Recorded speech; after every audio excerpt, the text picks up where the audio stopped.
algo sobre las manos, que estuve leyendo y... Las manos. ¿Las manos?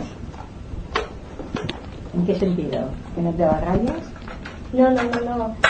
Estuve leyendo sobre las manos que tienen, para un adorador, pues tiene muchas cosas, para curar y para mucho. Las manos, sí, el magnetismo. El magnetismo que se desprende. Y me gusta mucho, sí. Me gustaría eso. Bueno,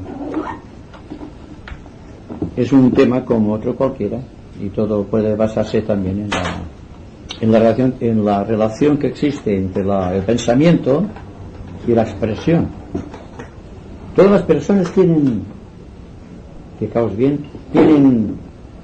unas actitudes características psicológicas y luego como contraparte físicas. Así que la persona habla y no se queda, digamos, inerte en un sentido físico, sino que acompaña siempre sus ideas con ciertas expresiones simbólicas que tienen poder débito.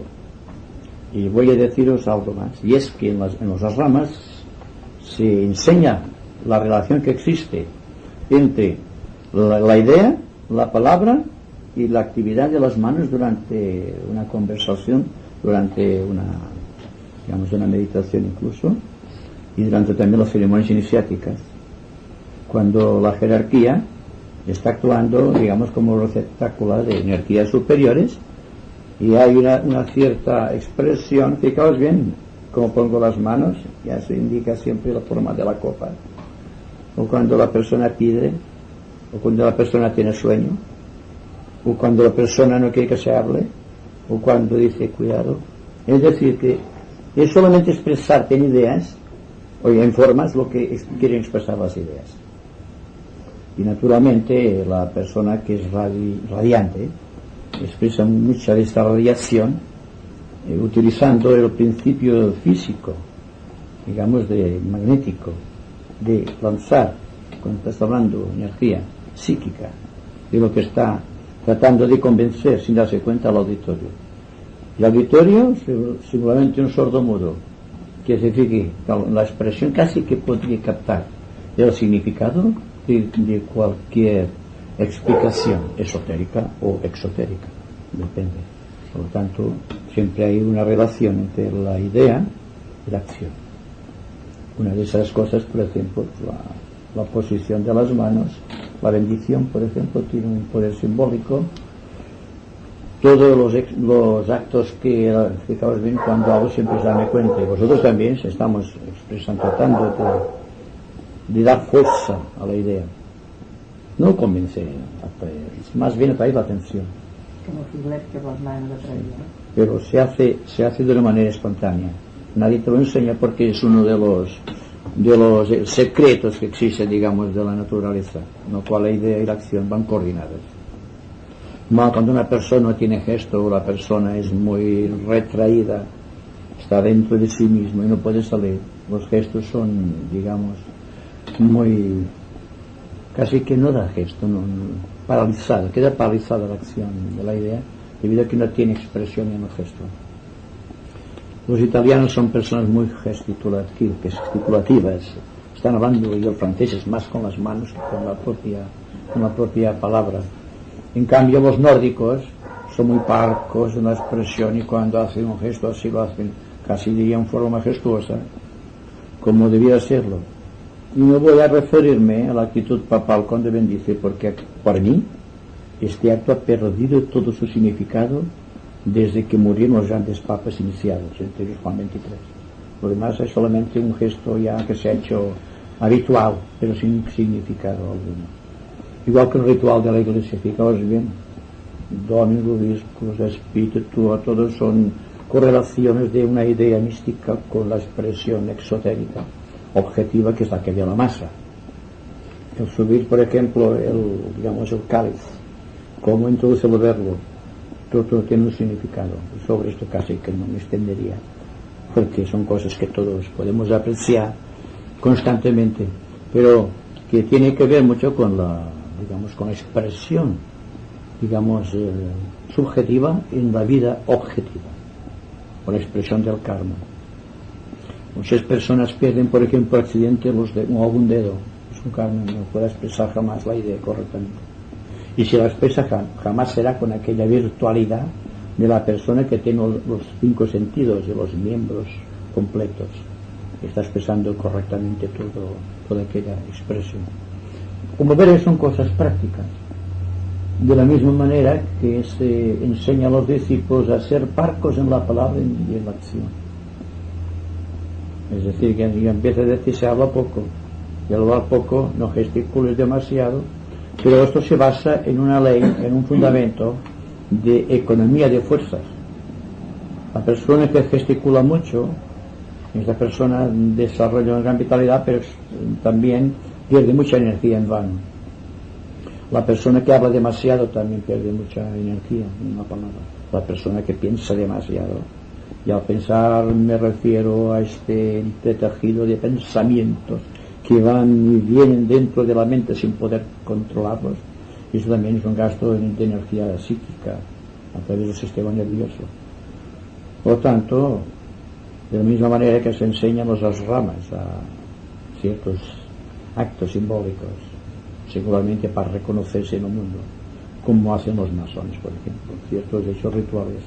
Un masón se reconoce con otro en sus primeras fases con estrecho, con la mano al corazón, y si hay alguien que ve este gesto, enseguida le pone la mano sobre el corazón. Hay otros gestos simbólicos cuando das la mano a una persona y sabes que es un iniciado.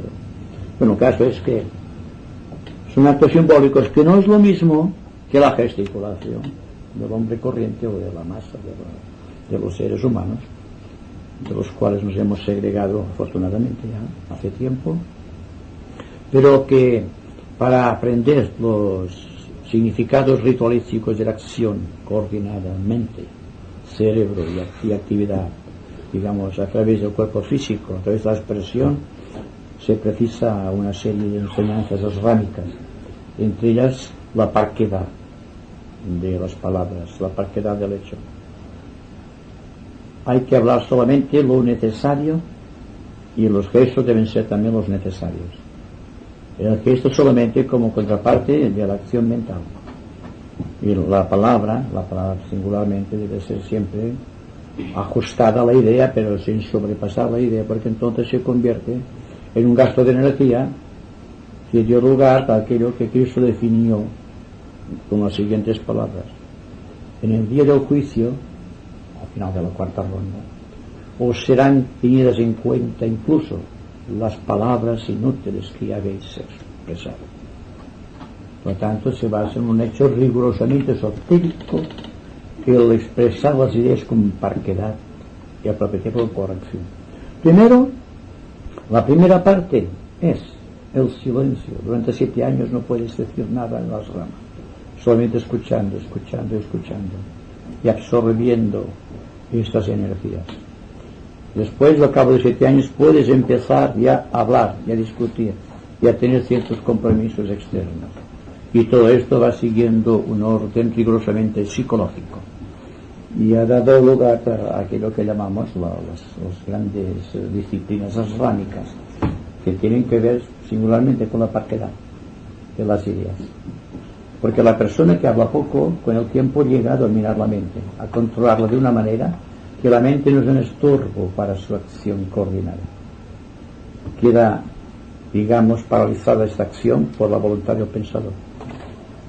Cuando decimos que una mente está vacía, no es que no piense, sino que piensa, digamos, en dimensiones superiores, y por lo tanto está pensando, está activando el poder de la facultad de pensar, no ya de los simples pensamientos.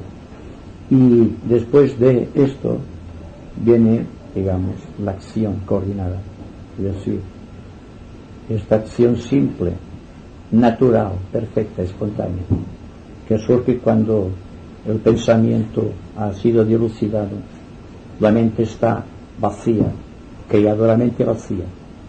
Entonces surge el acto y la palabra que tenga que surgir de una manera espontánea. Es decir, que cuando hablamos de los gestos simbólicos, efectuando en el éter figuras geométricas, como la bendición del maestro al discípulo, o por ejemplo cualquier acto que se ha hecho habitual en nosotros, expresando una cierta rigurosidad de ideas que siempre tenemos como compañeras nuestras, ideas afines con nuestro rayo, con nuestro temperamento, y que al expresarse adoptan una actitud. Las manos se mueven al compás de aquellas ideas. Y casi que todas las personas se fijan más en el orador cuando está expresándose a través de las manos que en sus propias palabras. Y aquello crea un magnetismo. Y si vamos a analizar el aspecto, digamos, científico de la cuestión, podemos hablar de este gran principio o ley de Faraday, la ley de puntas. A través de las puntas de los dedos se transmite la energía del pensamiento.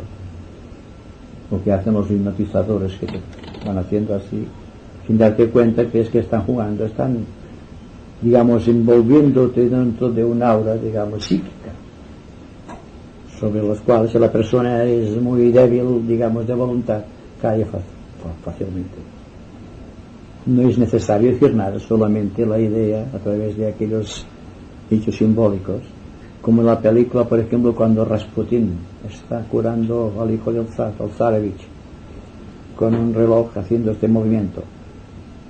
Aquel movimiento es hipnótico y forma parte también de ciertas condiciones que ha de comprender y manejar del discípulo durante todo el proceso que dura su entrenamiento asbánico. Es decir, ya veis que la pregunta en sí parece que no tiene importancia, y sin embargo arranca de un hecho iniciático.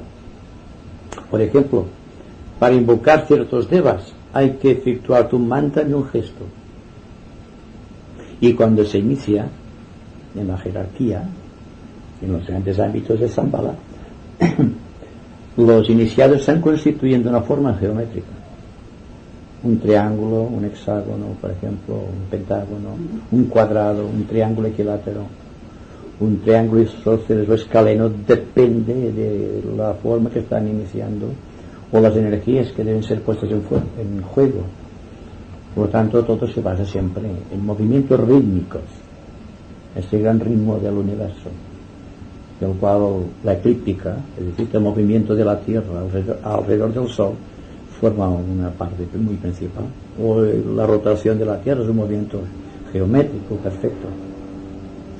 En fin, podemos pasar a otra cosa porque me parece que ha sido bastante dilucidado, a menos que haya creado una inquietud, y entonces podemos continuar investigando sobre la temática. Y además también creo que expresa mucho cómo la persona está internamente, los gestos. Porque es la comparación que has puesto con los italianos. Ellos gesticulan mucho y hacen mucho, y yo creo que pierden mucha energía, ¿no? Demasiado gesto. Y una persona que tiene cierta armonía lo expresa también a través de sus gestos. Yo digo que sí, el italiano, singularmente los italianos del sur, Nápoles, hacia abajo, no gesticulasen tanto, tendría más energía. Pero se dice también que obedece también a las fuerzas telúricas y a fuerzas que existen bajo tierra, y también corrientes de energía délicas relacionadas con, digamos, con la prana solar. Cuando se gesticula mucho es porque existe mucha vitalidad pránica.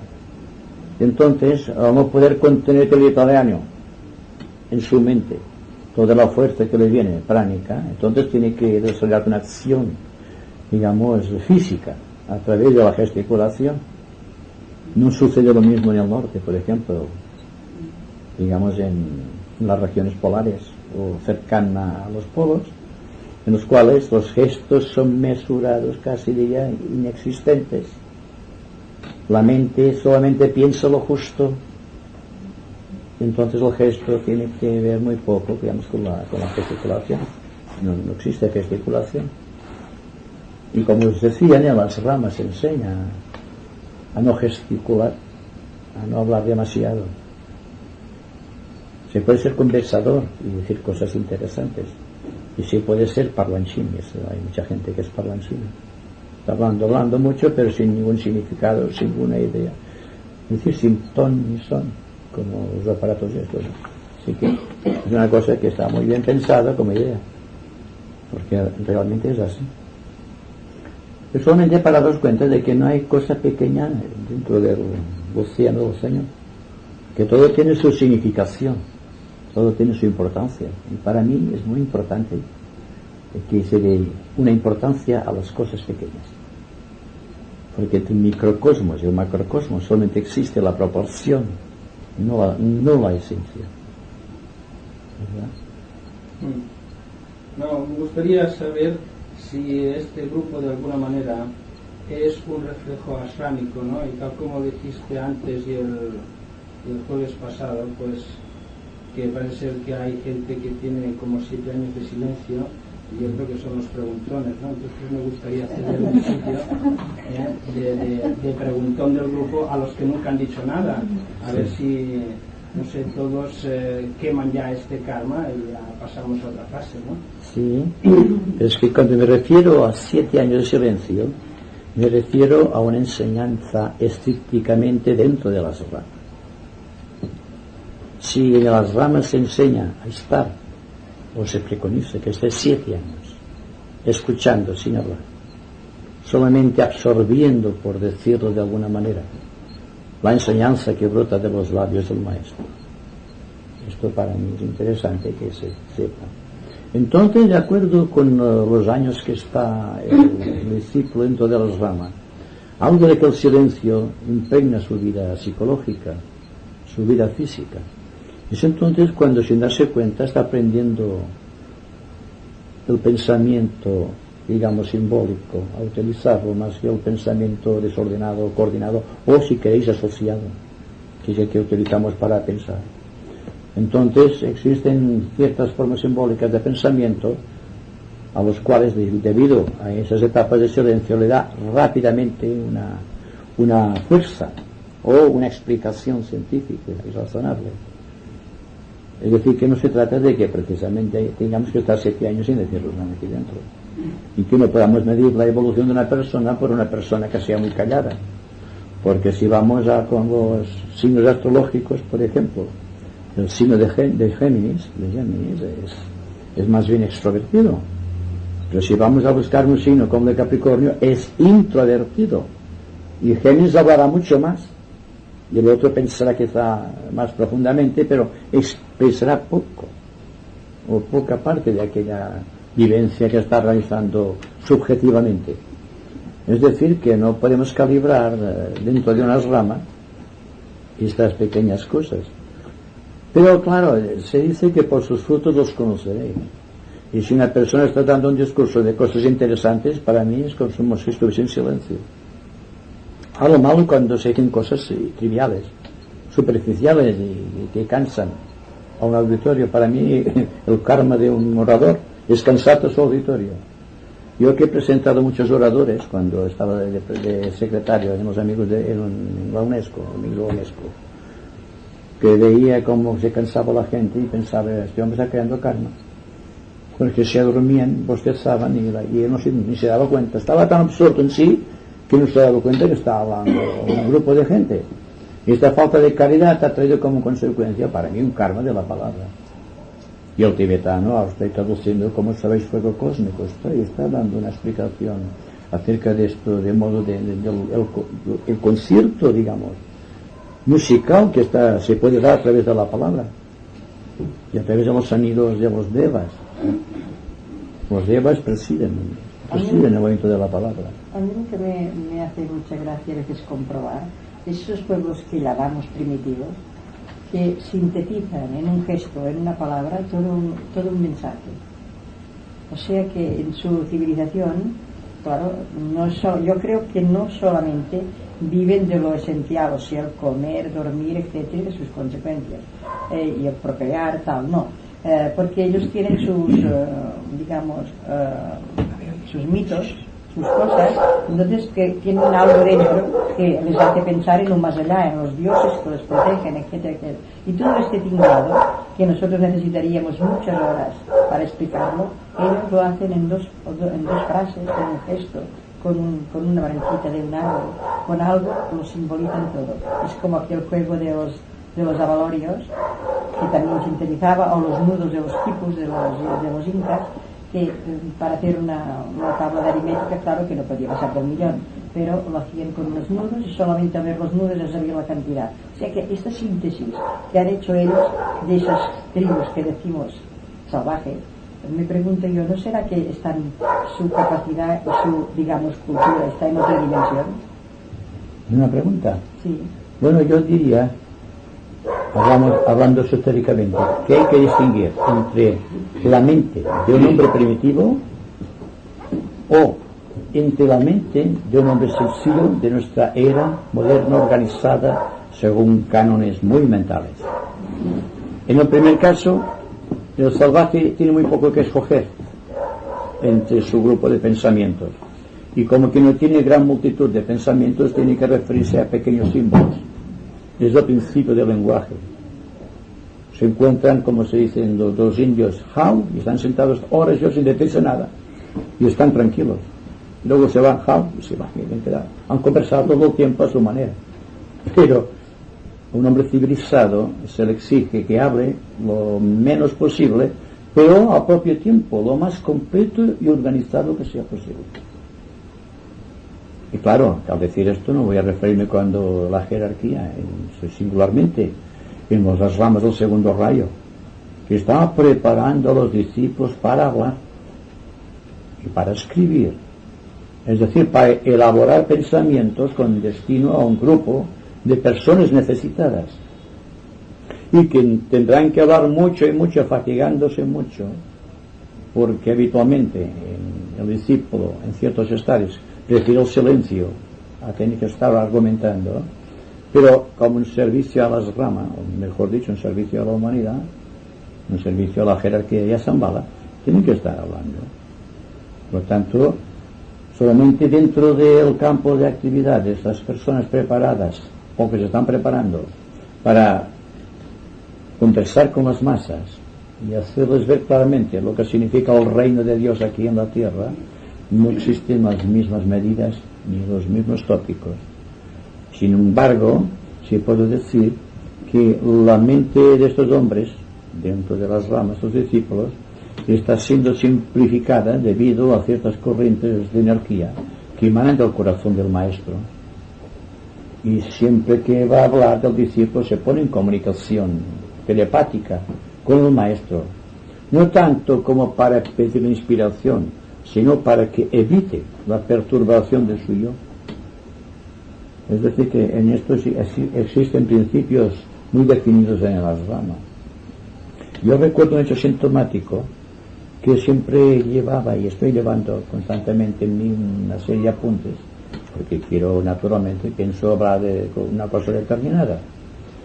Y cuando estoy delante del auditorio, automáticamente no veo más que el auditorio. Entonces no puedo ni mirar lo que he estado, digamos, conectando a través de una serie meticulosa de trabajo, digamos, mental, para hablar de algo que aparentemente nada tiene que ver con aquello. Pero al final la gente ha salido contenta porque era lo que el espíritu de aquella reunión precisaba en aquel momento. Y eso es una corriente telepática, angélica, podríamos decir que proviene de los altos lugares, de las ramas. Es lo que hace que una persona sea considerado un cierto tipo de energía magnética. Es la capacidad que tiene de absorber la atención del auditorio sin proponerse. Es decir, que convence sin atar, pero al propio tiempo atrae sin convencer. Para mí el convencimiento es muy fútil. Ahora, esa atracción magnética hacia el valor interno sí que tiene importancia. Si al final la persona se siente bien, feliz y en paz, es que ha comprendido el mensaje. Si la persona no ha comprendido el mensaje porque ha estado todo el tiempo argumentando mentalmente o estableciendo una barrera entre él y el orador, entonces esta persona tendrá paz. Hablo siempre en términos de discípulos que hablan, inspirados por el maestro o por las ramas, a ciertos públicos determinados. Lo que interesa es que las personas estén atentas. Entonces existe aquello que llamamos la expresión simbólica, la posición de las manos, la cadencia, la impostación de la voz tiene mucha importancia. Y esto no se aprende, digamos, como una disciplina de canto, por ejemplo, en la cual se enseña a vocalizar, sino que se aprende por este rigurosísimo sistema de establecer uniones telepáticos entre los miembros de la rama entre sí y entre los miembros de la rama con su maestro. Porque esta corriente telepática es lo que da la vibración, lo que presta el carisma del orador. Y todos tenemos que llegar a tener carisma, a ser radiantes o radioactivos, si preferís un término más científico. Lo vamos consiguiendo progresivamente a medida que vamos observando las cosas. Y al decir observar, no es a decir vamos a efectuar una observación o una conclusión sobre esta observación que estamos realizando, sino observar simple y llanamente una cosa, prestar una dedicación del yo. Porque claro, la atención depositada sobre una idea, sobre un hecho, aunque la mente no dé ningún discurso mental, aunque no se esté interrogante o constantemente, está creando un océano de sabiduría. Porque la mente, como decía Ramón ayer, es la dispersora o la matadora de la realidad.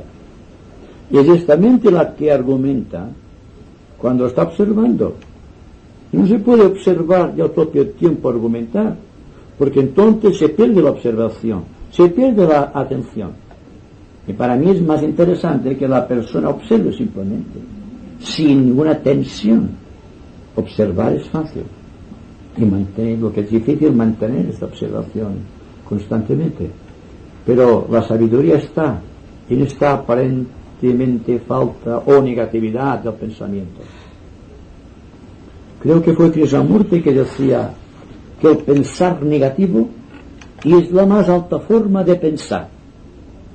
Podríamos decir que la persona que aparentemente no piensa es la que piensa en profundidad, la que está estableciendo una antacarana entre su nivel mental, entre el centro de la unidad mental y el aspecto superior del plano mental, es decir, con su átomo permanente mental, o átomo permanente manásico, en el primer subplano del plano mental. Y ahí establece ya un camino que va directamente al plano lúdico. Y naturalmente para una persona que piense más en calidad que no en cantidad, son los que triunfan en la vida espiritual. No es la multitud de ideas, sino que es la selectividad de las ideas.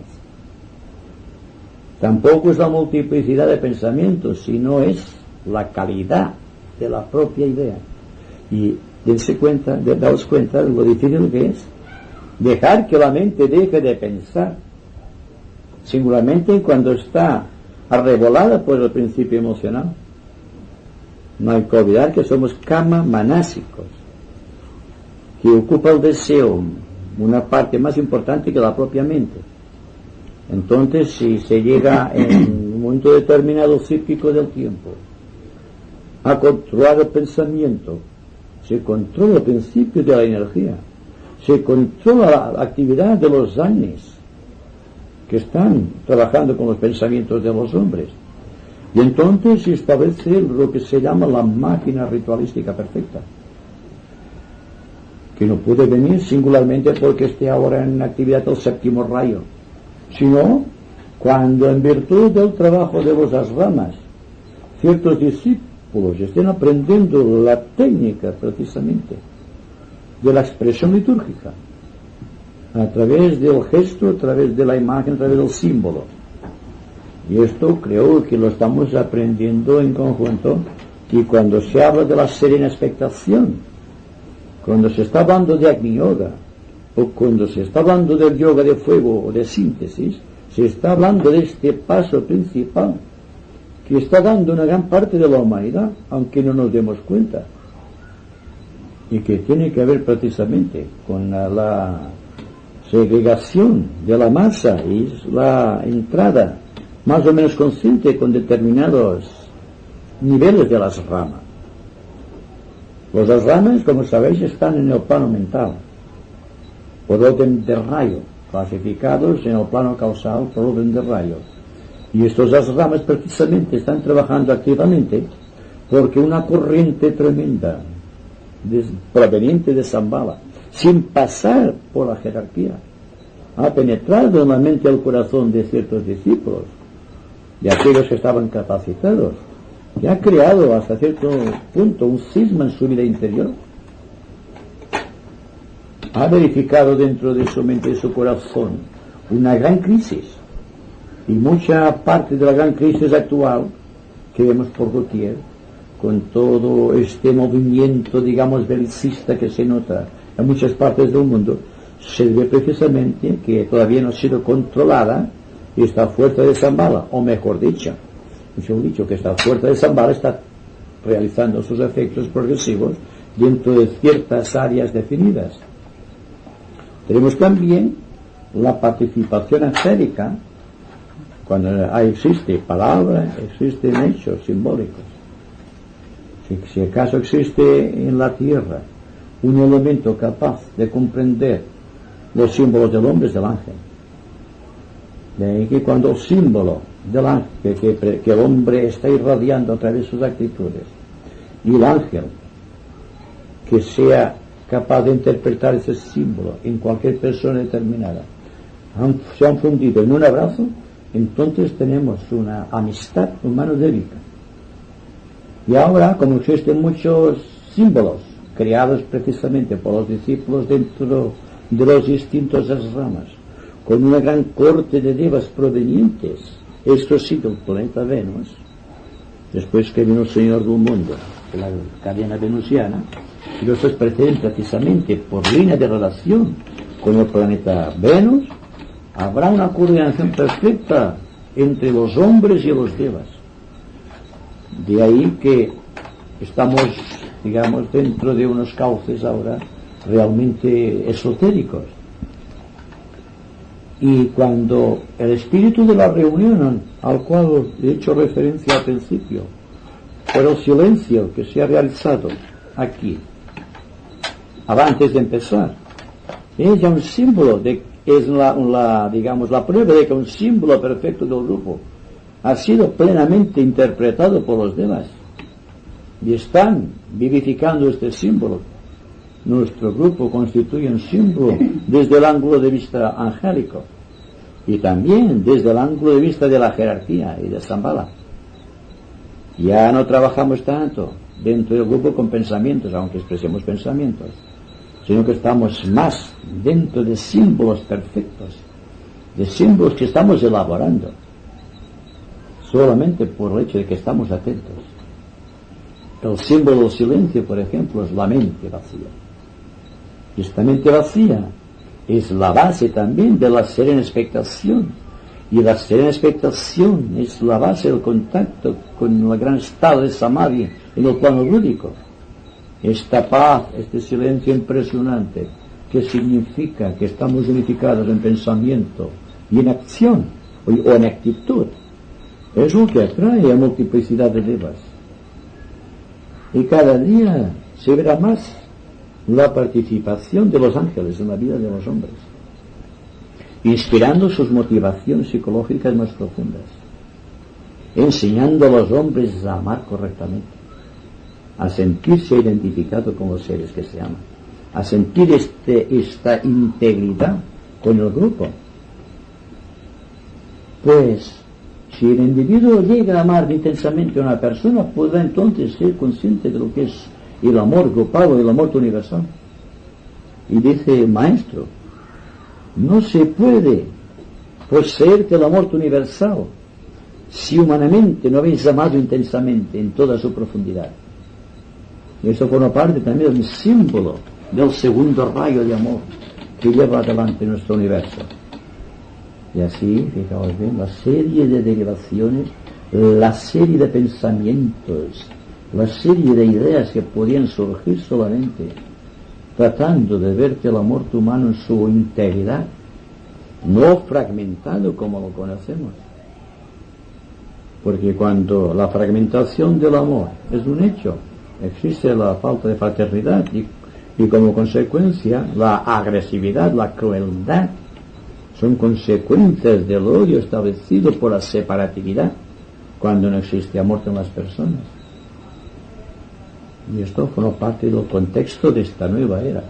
Y no podemos hablar de la venida de Cristo o de la reaparición del Avatar sin haber establecido un núcleo perfecto de amor en nuestros corazones, sin que amemos intensamente en su profundidad, no emocionalmente, sino en toda su profundidad como almas.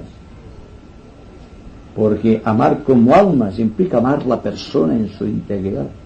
Y para mí esto es el amor universal aquí en la tierra. Hay que empezar a pensar en esos términos y ver que desde el punto de vista cósmico el amor es un acto simbólico en la vida de la naturaleza, reflejando el gran amor que se sienten entre sí los grandes logos creadores de no importa qué tipo de universo. Cuando los logos se aman, su representación objetiva en la tierra es el hombre y el ángel, el sentido masculino y femenino, y después viene toda la serie de participación activa en la vida de la naturaleza, el karma incluido, ¿verdad? Y también el buen karma que lleva a que los componentes de ciertos grupos egoicos en el plano causal se reúnan por afinidad cíclica en el plano físico, constituyendo estos grupos de selectividad afiliados, seamos o no conscientes del hecho, con algunas ramas de la jerarquía. Pero yo diría que somos viejos amigos, todos, que nos reencontramos aquí ahora para complementar una parte muy activa del plan planetario. Y también quisiera deciros que no alejáis demasiado de vosotros la imagen del Maestro,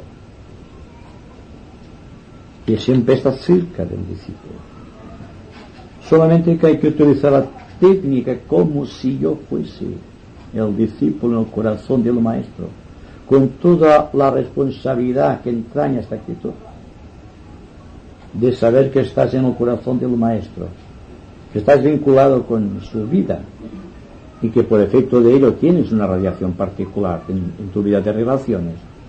Consecuencia, en la vida de relaciones es cuando hay que aplicar esta técnica de la nueva era como si nosotros fuésemos discípulos en el corazón del Maestro.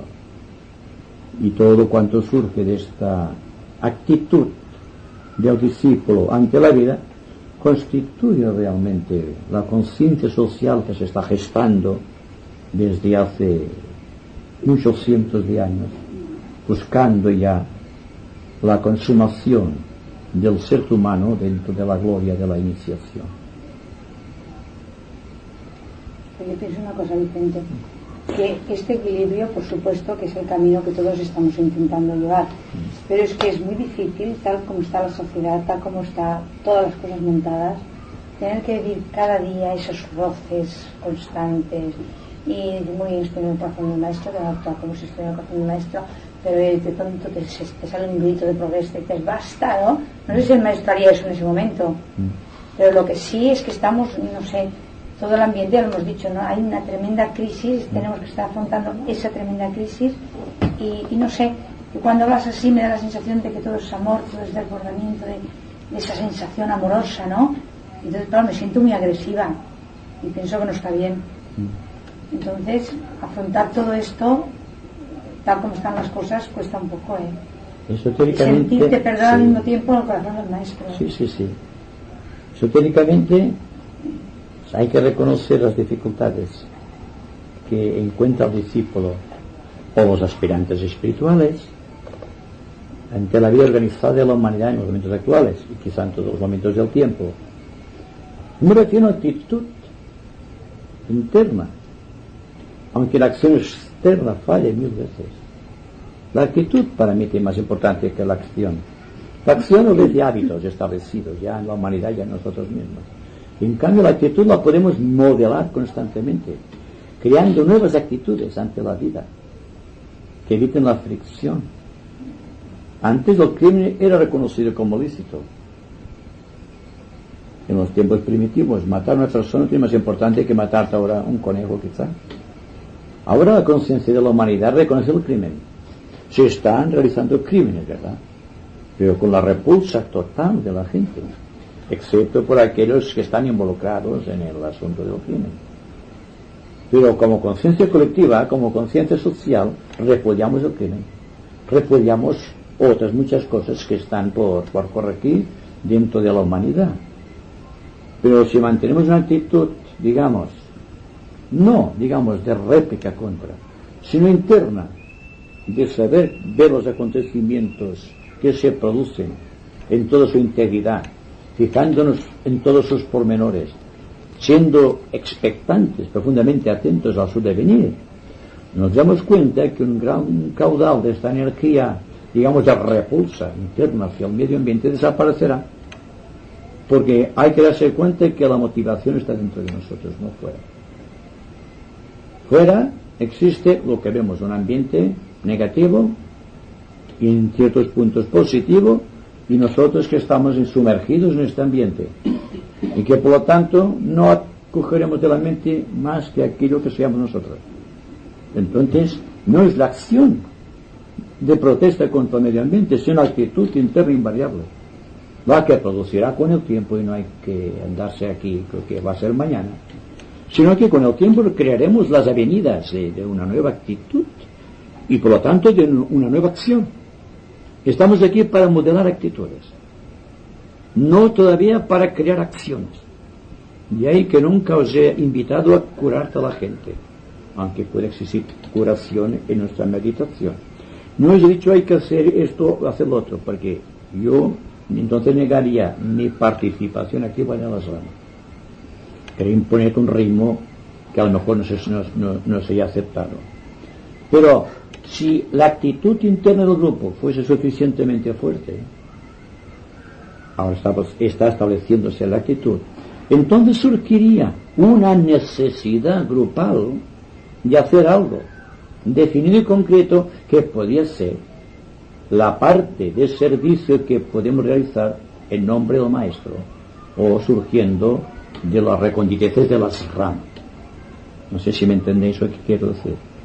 No se consigue nada repudiando, ni repudiándose a sí mismo, porque la acción siempre tiene un repudio, singularmente cuando no es correcta. Ahora la actitud que está constantemente modelándose, que está sujeto a un principio de renovación, no hay que preocuparse. Tarde o temprano surgirá esta fuerza inmensa que llevará a la acción coordinada del grupo, coordinada entre los elementos del grupo tal como está coordinada en los niveles causales dentro del grupo egoico de rayo al cual pertenecemos.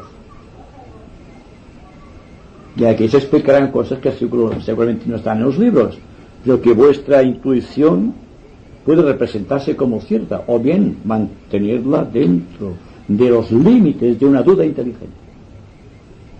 Porque si una cosa tiene que hacer el discípulo es no adherirse ni tampoco negar nada, sino situarse siempre en el centro de los opuestos. Ni negarte una cosa porque no la comprende, ni afirmarla porque cree que la ha comprendido.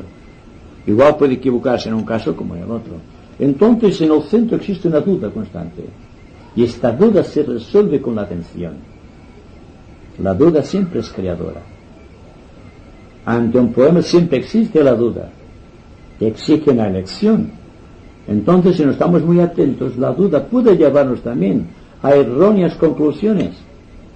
En tanto que si mantenemos la serena actitud expectante, todo cuanto surja de nosotros tendrá un sentido, y todo cuanto venga hacia nosotros también tendrá un sentido. Y dentro de esta ambivalencia vamos a crearnos de nuevo, primero dentro de nosotros, después en el grupo y finalmente dentro de la humanidad. Esto es lícito, no solamente lícito, sino que es el deber social del discípulo moderno, que no está enfrascado en problemas emocionales, o no debería estar enfrascado en problemas de tipo emocional, sino que debe utilizar la mente en su aspecto más elevado de atención para crear una nueva sociedad organizada, dentro de la cual él puede ser como un pequeño fermento, como una pequeña levadura dentro de una gran masa de harina, o tal como decía Cristo, como un pequeño grano de sal en la tierra, que le dé un sabor a las cosas, que mitigue el dolor de los seres humanos, que traiga comprensión y por lo tanto fraternidad de relaciones.